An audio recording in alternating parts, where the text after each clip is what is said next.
Profesor dr. Mirko Markič je doktorski študij zaključil leta 2003 na UM, na UPFM pa je zaposlen skoraj od začetkov, leta 1996.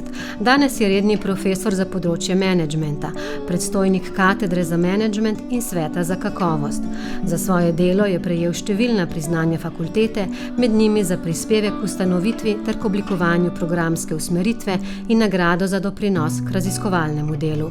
Aktiven je bil v različnih vladnih delovnih telesih ter strokovnih združenjih, kjer je prejel priznanja za dosežke v stroki. Na dodiplomskih študijskih programih UPFM je nosilec in izvajalec 5 predmetov.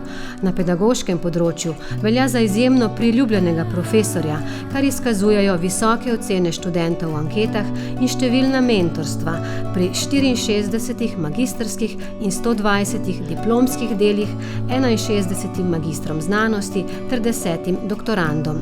Do danes je s pedagoško odličnostjo do zaključka študija vodil več kot 250 študentov.